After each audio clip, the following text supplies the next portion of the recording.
Welcome to EDU online. Myself Sanjeev Sharma. जैसे कि हमने आपको इन्फॉर्म किया था कि हम बाकी के कंपोनेंट भी शुरू करेंगे अपने इस चैनल पे, तो आज हम स्टार्ट करने जा रहे हैं हमारा दूसरा component GK with special reference to J&K। तो इस कंपोनेंट में हम सबसे पहले आपको पढ़ाएंगे कॉन्स्टिट्यूशन ऑफ इंडिया। ठीक है, कॉन्स्टिट्यूशन ऑफ इंडिया का हम टॉपिक पढ़ेंगे आज, making of the constitution.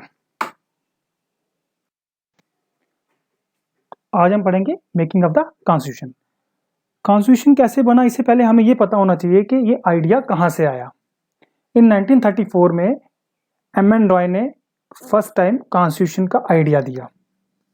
M.N.. Roy एक पहले पर्सन थे जिन्होंने कॉन्स्टिट्यूशन का आइडिया दिया, और 1934 में क्या हुआ, आईएनसी ने ऑफिशियली डिमांड की कॉन्स्टिट्यूशन के लिए। INC means Indian national Congress. ये उस वक्त की सबसे बड़ी पॉलिटिकल पार्टी थी। तो इन्होंने ब्रिटिश से डिमांड की कि हमें एक कॉन्स्टिट्यूएंट असेंबली बनानी है जो हमारा कॉन्स्टिट्यूशन फ्रेम करे। 1946 में क्या हुआ कि कॉन्स्टिट्यूएंट असेंबली बना दी गई।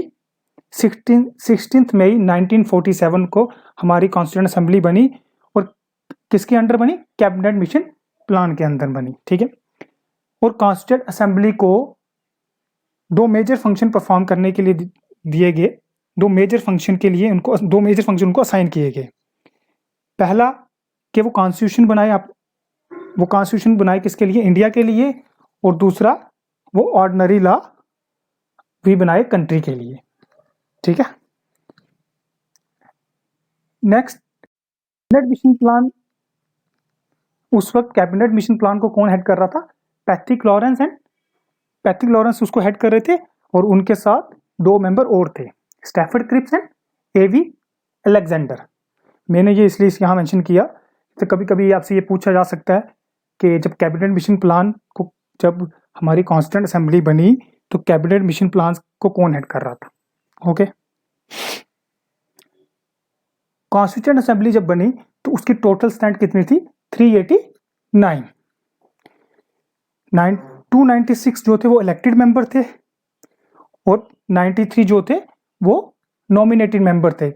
जो नॉमिनेटेड मेंबर थे वो प्रिंसिपल स्टेट जो थी उसमें से वो नॉमिनेट किए गए थे। स्ट्रेंथ किस बेस पे, ये जो सीट्स की अलॉटमेंट हुई, ये किस बेस पे हुई, अप्रोक्सीमेटली 10 मिलियन पीपल। अगर सपोज करो कि 10 लाख लोग हैं तो उसके लिए एक सीट रिजर्व की गई। अगर सपोज किसी स्टेट के 50 लाख अगर है पॉपुलेशन तो वो वहाँ 5 सीटें रिजर्व की। उस बेस पे ये स्ट्रेंथ 389 स्ट्रेंथ टोटल स्ट्रेंथ थी कॉन्स्टिट्यूएंट असेंबली की। उसके बाद क्या हुआ, फर्स्ट मीटिंग जो है 19 दिसंबर 1946 को क्या हुआ कि कॉन्स्टिट्यूएंट असेंबली की फर्स्ट मीटिंग हुई। ठीक, उसमें 211 मेंबर्स जो थे उन्होंने अटेंड किया, और डॉक्टर सच्चिदानंद सिन्हा को इंटरिम प्रेसिडेंट बनाया गया। Interim president means temporary president बनाया गया, क्योंकि उस वक्त के सबसे सीनियर मोस्ट पर्सन जो थे वो डॉक्टर सच्चिदानंद सिन्हा थे। उसके बाद ठीक 2 दिन के बाद, देखो मैंने सीक्वेंस में लिखा है डेट वाइज कि आपको डेट रिमेंबर करना इजी हो। 19 दिसंबर में डॉक्टर सच्चिदानंद को क्या बनाया गया, टेम्परेरी प्रेसिडेंट। फिर नेक्स्ट 11 दिसंबर 1946 को क्या हुआ, डॉक्टर राजेंद्र प्रसाद को प्रेसिडेंट चुना गया, और S.C. मुखर्जी को वाइस प्रेसिडेंट चुना गया, और कॉन्स्टिट्यूशन का जो एडवाइजर चुना गया वो B.N. राव को चुना गया। फिर 2 दिन के बाद 13 दिसंबर 1946 को जवाहरलाल नेहरू ने एक ऑब्जेक्टिव रेजोल्यूशन पास किया। ये ऑब्जेक्टिव रेजोल्यूशन क्या था, ऑब्जेक्टिव रेजोल्यूशन ये था कि हमारा कॉन्स्टिट्यूशन कैसा होना चाहिए, उसमें क्या होना चाहिए। तो वो उन्होंने एक ऑब्जेक्टिव रेजोल्यूशन पास किया, और 22 जनवरी 1947 को इस ऑब्जेक्टिव रेजोल्यूशन को अडॉप्ट कर लिया गया कॉन्स्टिट्यूएंट असेंबली में। तो कॉन्स्टिट्यूएंट असेंबली जो थी, 2 फंक्शन तो उसको साइन किए गए थे। कौन सा, एक तो कॉन्स्टिट्यूशन बनाना इंडिया के लिए, और दूसरा कंट्री के लिए लॉ बनाना। पर कुछ और फंक्शन भी उन्होंने परफॉर्म किए, जैसे कि 22 जुलाई 1947 को उन्होंने नेशनल फ्लैग को अडॉप्ट किया। ठीक है, तो अब कॉन्स्टिट्यूएंट असेंबली जब बनाई तो उन्होंने क्या किया, कुछ कमेटीज भी बनाई थी। ठीक है, कुछ कमेटीज बनाई थी, कुछ मेजर कमेटीज थी कि हर एक कमेटीज को एक अलग अलग काम सौंप दिया गया। उसमें सबसे इंपॉर्टेंट कमेटी थी जो थी ड्राफ्टिंग कमेटी, जिन्होंने हमारे कॉन्स्टिट्यूशन को ड्राफ्ट किया। ठीक है, तो ये जो कमेटीज का जो टॉपिक है ये हम नेक्स्ट लेक्चर में डिस्कस करेंगे। सिर्फ मैंने आपको ये बता दिया कि हाँ, एक ड्राफ्टिंग कमेटी थी जिसने हमारे कॉन्स्टिट्यूशन को ड्राफ्ट किया। उसके बाद क्या हुआ, 4 फरवरी 1948 में जो ड्राफ्टिंग कमेटी थी उन्होंने जो कॉन्स्टिट्यूशन लिखा था उसकी फर्स्ट रीडिंग हुई। तो फर्स्ट रीडिंग में क्या देखा गया, उसको 5 दिन के लिए असेंबली में डिस्कस किया गया, जनरल डिस्कशन हुई उस पे। फिर उसके बाद उसकी सेकंड रीडिंग हुई 15 नवंबर 1948 में, जिसको उस 1950 जो सेकंड रीडिंग थी वो डिटेल में डिस्कस की गई।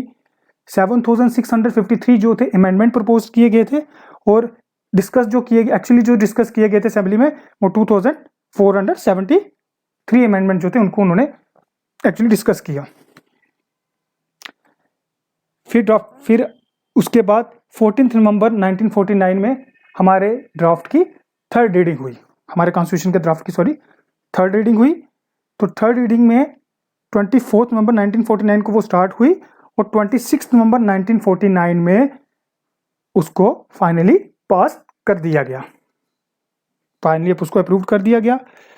तो ये सारा जितना भी कॉन्स्टिट्यूशन स्टार्ट से अब तक कॉन्स्टिट्यूएंट असेंबली को हमारे कॉन्स्टिट्यूशन का ड्राफ्ट करने के लिए 2 ईयर 11 मंथ और 18 डेज लग गए उसको कंप्लीट करने में। ठीक है, 26 नवंबर 1949 को हमारे कॉन्स्टिट्यूशन को अडॉप्ट कर लिया गया। जब हमारा कॉन्स्टिट्यूशन अडॉप्ट हुआ तो तब क्या था, हमारे कॉन्स्टिट्यूशन में क्या क्या था, एक प्रीएम्बल था, 395 आर्टिकल थे, 8 शेड्यूल्स और 22 पार्ट्स थे। ये कब थे, जब हमारा कॉन्स्टिट्यूशन अडॉप्ट किया गया। तो एट प्रेजेंट आज हमारे इंडियन कॉन्स्टिट्यूशन में क्या है, एक प्रीएम्बल है, 465 आर्टिकल, 12 शेड्यूल और 25 पार्ट्स। उसके बाद ऑन 24 जनवरी 1950 में क्या हुआ, इससे पहले मैं आपको एक चीज और बता दूं कि जब 26 नवंबर 1949 में हमारा कॉन्स्टिट्यूशन अडॉप्ट हुआ तो कुछ प्रोविजन जो थे उस वक्त इफेक्ट में आ गए, जैसे कि सिटीजनशिप, इलेक्शन और पार्लियामेंट प्रोविजन के जो भी आर्टिकल थे वो हमारे लागू हो गए। उसके बाद क्या हुआ, ऑन 24 जनवरी 1950 में कॉन्स्टिट्यूएंट असेंबली ने लास्ट सेशन बुलाया और जो हमारे कॉन्स्टिट्यूशन की जो कॉपी थी, कॉन्स्टिट्यूशन की जो ड्राफ्ट किया गया था हमारा इंडियन कॉन्स्टिट्यूशन, उसकी कॉपी को ऑफिशियली साइन किया गया 284 मेंबर ने उनको साइन किया। कभी कभी आता है ऑब्जेक्टिव आ सकता है, हाँ जी ऑफिशियली कितने मेंबर्स ने साइन किया था इंडियन कॉन्स्टिट्यूशन की को। ठीक है, तो 284 मेंबर्स थे। 24 जनवरी 1950 में ही नेशनल सॉन्ग को भी अडॉप्ट किया गया और नेशनल एंथम को भी अडॉप्ट किया गया। डॉक्टर राजेंद्र प्रसाद को elected as the first president of India चुना गया।